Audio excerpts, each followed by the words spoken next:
Привет. I'm Chuck Olinik. I'm a Ukrainian-American baptized with the name Yaroslav, which is the name that I use in the historical reenactment group of the Society for Creative Anachronism. I used to teach history, and now that I'm not in the classroom, I'm continuing to dress up um, when I'm talking about history, you know, just like I did in the classroom and just like I do on the weekends.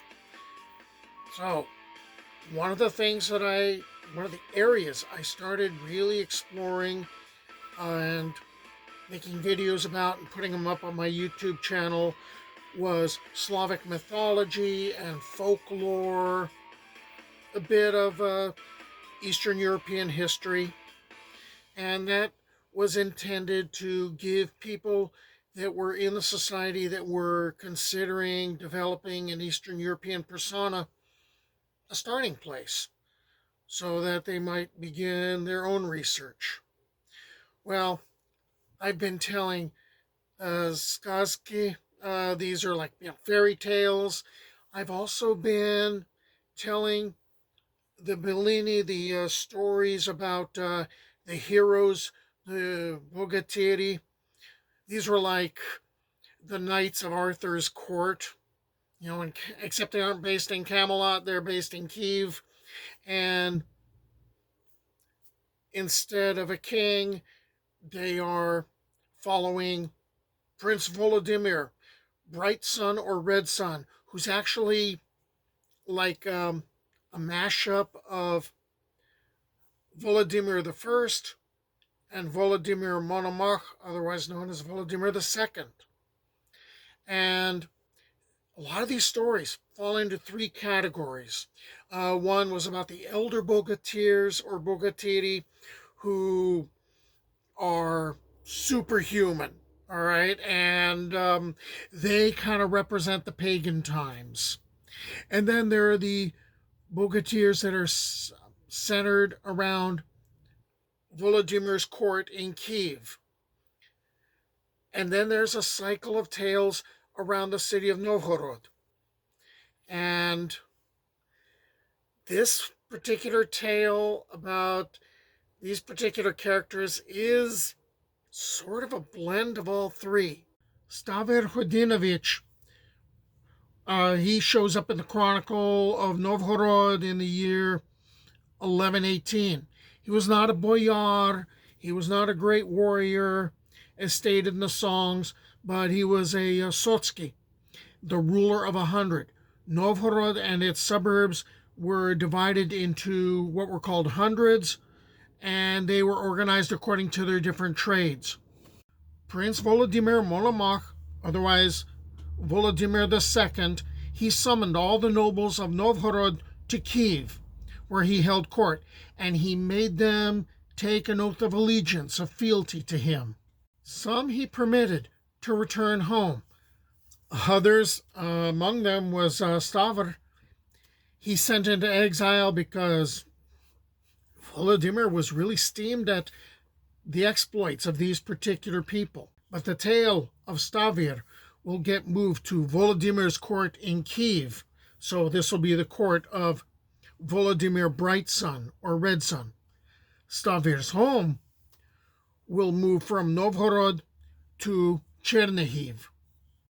Who would tell us of the things of old, and of the things that have been, of that Stavr of Chernihiv, of Stavr Godinovich, the husband of Vasilisa Mikulishna, the daughter of Mikula Selyanovich, the Elder Bogatyr, and the sister of the Polyanitsa Nastasia. Courteous Prince Volodymyr made a great feast in royal Kiev town, and summoned thereto all his princes, his boyars, his mighty Bogatyri, and bold Polyanitsas, likewise many merchants and strangers.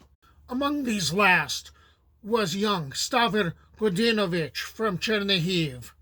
Softly he had mounted the steps and lightly paced through the antechambers as he crossed himself and bowed low on all sides, and to Prince Volodymyr and his daughter in particular.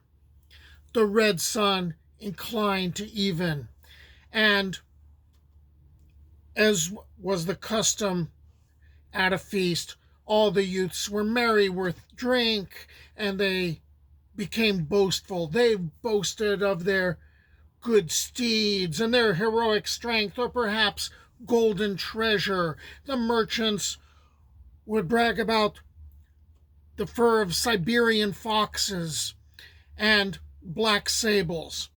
But Stavr sat alone, eating and drinking little, making no brag. As Prince Volodymyr paced the banquet hall, he espied Stavr sitting thus, and he poured out a cup of green wine and brought it to him, inquiring wherefore he ate or drank so little. "Thou tastest not my white swan?" said the prince. "Neither makest thou any brag? Hast thou then no towns with their suburbs, villages with their hamlets, not even so much as a good mother or a praiseworthy young wife of whom thou mayst boast?" Stavr bragged softly about his own palace in Chernihiv, and of those who made his shoes and his kaftans, his horse and his wealth.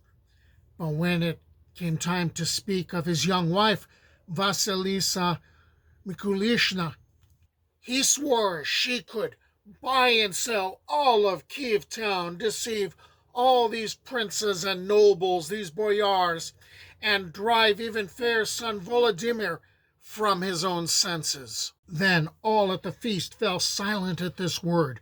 Prince Volodymyr liked not the discourteous speech. His nobles cried, "Fair son Volodymyr, Prince of royal Kiev, let us now thrust this churl into a cold dungeon, and let his young wife accomplish this." So Volodymyr gave command that iron fetters should be placed on Stavr's hands and feet, and he should be cast into a dungeon 40 sazhen deep, with iron doors and locks of steel, where his food should be oats and water. But Stavr's serving man mounted his master's good steed, and rode with haste to Chernihiv, to Stavr's palace of white stone, and to Stavr's young wife.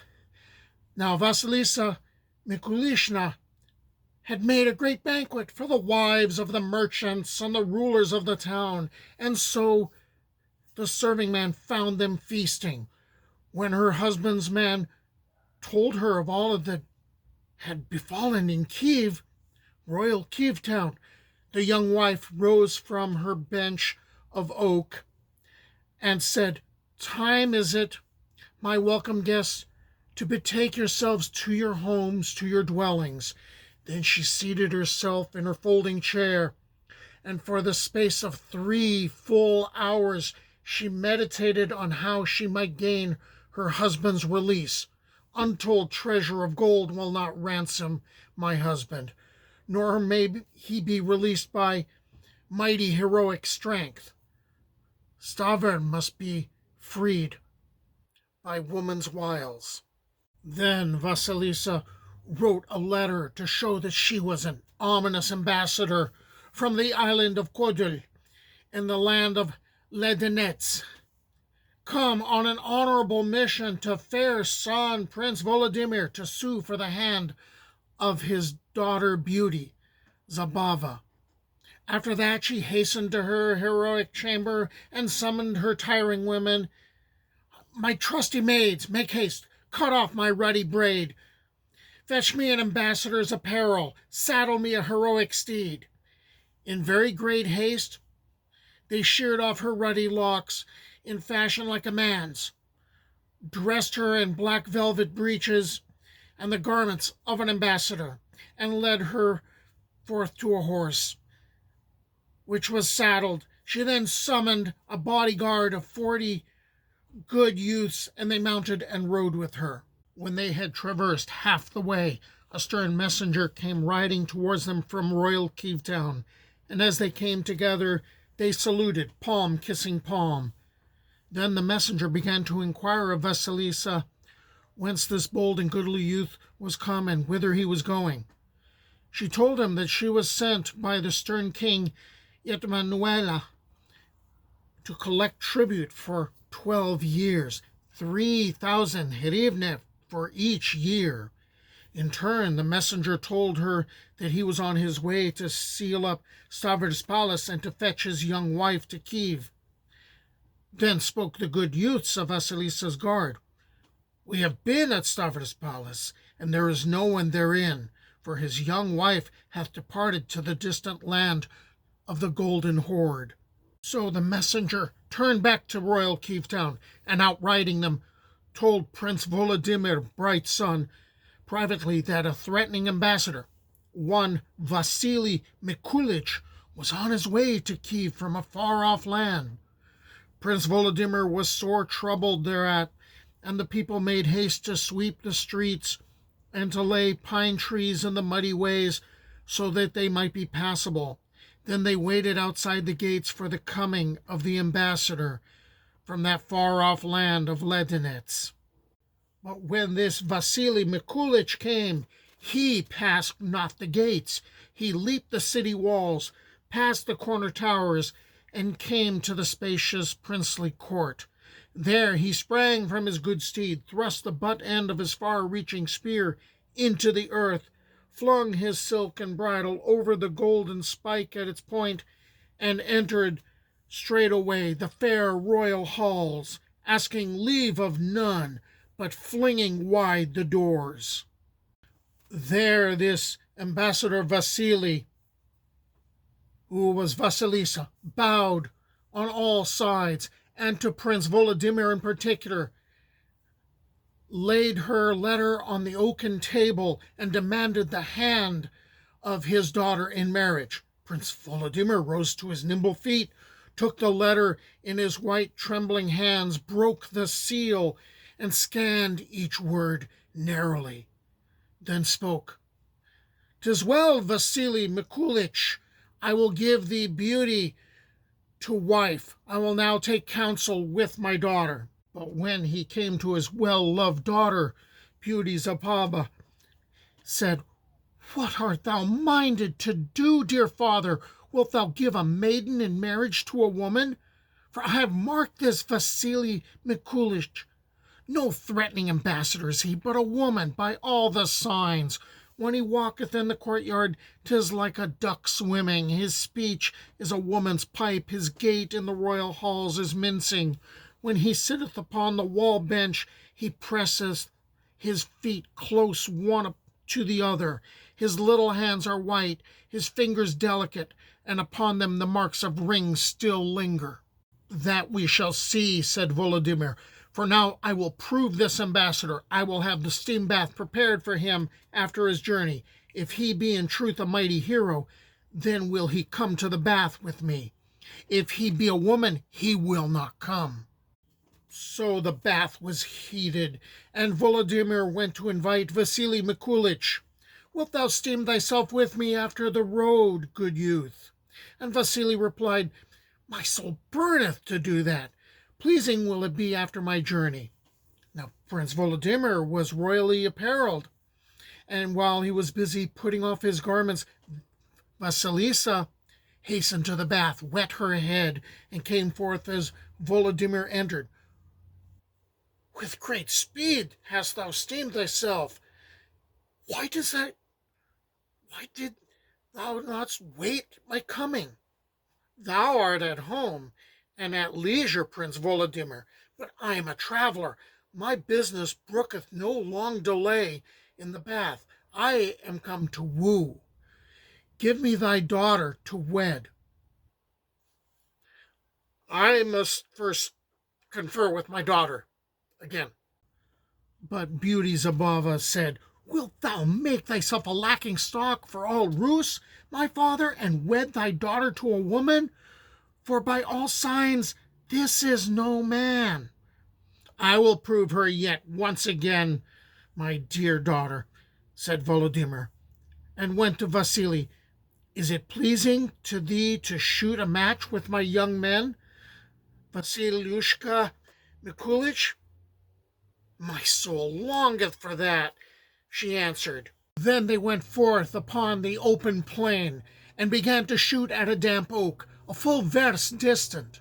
The arrow of one good youth flew past. Another good youth shot short. A third shot wide of the mark. Some shot fair, but all the fiery arrows which were lodged in that tree by heroic hands did but make the damp oak quiver, as if in stress of weather. Then Vasily Mikulich spoke. "Ho there, Prince Volodymyr! I will have none of these heroic bows. I have me but a little travelling bow, with which I adventure out upon the open steppes." Then she took an arrow in her small left hand, an arrow of steel, drew the great bow to her ear, and took aim at the damp oak. The cord of the stout bow sang. Volodymyr crept about, and all his heroes stood as though stifled. The firm dart screamed, lodged in the damp ring-barked oak, and shivered it into splinters. But those who knew her wouldn't have been surprised, for Vasilisa was the sister of the famed Polyanitsa Nastasia Mikulishna, who had won the heart of Dobrina Nikitich. Thereupon Prince Volodymyr spat to one side and said as he went away, "I will prove this ambassador yet. If he be a woman, he will refuse a wrestling match." So he assembled 30 good youths and bold in his spacious court, and spoke this word: "I, Vasily Mikulich, doth thy soul burn to wrestle with my men?" In sooth, fair Prince Volodymyr, is there any other with whom I may wrestle?" The ambassador made answer. Then Vasily stepped forth into the court, grasped 2 heroes in one hand, 3 in the other, knocked their skulls together so that there was no soul left in them. And this, too, should not have surprised any who knew her, for in her veins flowed the blood of her father, the Elder Bogatyr, Mykola Selyanovich. Seeing the carnage, Volodymyr began to entreat her. "Curb thy heroic heart, young Vasily Mikulich. I pray, spare at least a remnant of my people." Vasily answered, "I came on an honorable mission, to woo thy beloved daughter. If thou wilt thou give her with honor I will take her. But if not, I will take her without honor, and I will beat in thy sides." Then Prince Volodymyr went no more to ask his daughter's pleasure in this matter, but betrothed her forthwith to the stern ambassador, and ordered a noble banquet and wedding feast. But on the 3rd day of the feast, when the time grew near for them to fare to God's church and be married, Vasily grew sad and exceedingly sorrowful. Prince Volodymyr began to inquire what ailed the ambassador. Vasily made answer, "I know not, my soul is heavy. Perhaps my father has died, or my dear mother. Hast thou no good youths, no players of the guzli of Maplewood, who might solace us?" But when the harp players were summoned, and played and sang songs of the olden days, and of the present, and of all times, Vasily was still sad. Vasilisa, that is, Vasily, asked, "Where is now Stavr Godinovich from our land? He is a master player upon the harp of maple wood, and none but he can cheer my spirit." Prince Volodymyr said to himself, "If I summon not Stavr, I shall anger the ambassador, but if I summon him, he will be carried away."